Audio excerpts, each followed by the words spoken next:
Comment éviter les impayés quand on loue un garage?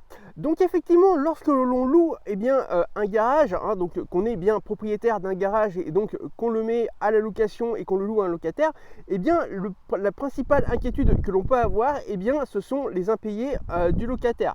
Puisqu'effectivement, on cherche à faire de la rentabilité en achetant et en louant un garage, comme tout bien immobilier, et donc on cherche à faire cette rentabilité. Donc dans cette vidéo, je vais vous donner 3 conseils pour éviter ces impayés. Donc tout d'abord, le premier, c'est de demander des documents de solvabilité à votre locataire. Effectivement, c'est pas parce que c'est un garage que vous allez louer quelques dizaines d'euros qu'il ne faut pas s'inquiéter du fait que votre locataire est solvable.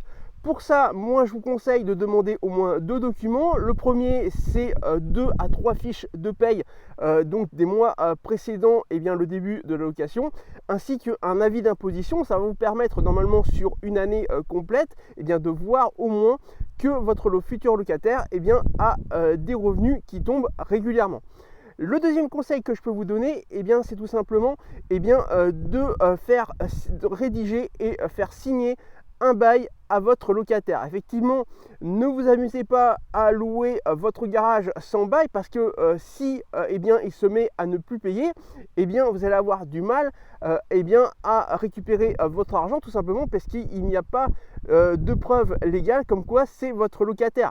Effectivement, il pourrait tout simplement dire que c'est à titre gratuit, même si effectivement il vous a fait certains paiements précédemment. Vous pourrez éventuellement prouver s'il vous a fait des virements bancaires, mais si il vous paye en espèces tous les mois, vous ne pourrez rien vérifier, vous ne pourrez rien prouver si jamais vous n'avez pas signé de bail avec lui.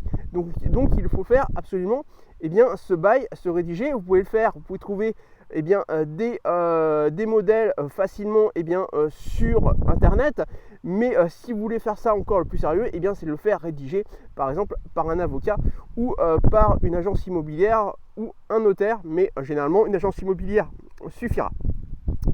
Enfin, le troisième conseil, c'est de demander un chèque de caution à votre locataire. Effectivement, lorsqu'il rentre dans les lieux, le chèque de caution va vous permettre, si jamais il y a des impayés, ou si jamais ça se passe mal à la fin de la location avec votre locataire, de récupérer les loyers qui manquent à la fin, avant de faire toute procédure, ou alors en tout cas de gagner du temps, tout simplement parce que effectivement moi je vous conseille de demander 3 mois de loyer en chèque de caution, ce qui fait que ça vous laissera un petit peu de temps en tout cas pour commencer à faire les démarches pour éventuellement expulser votre locataire.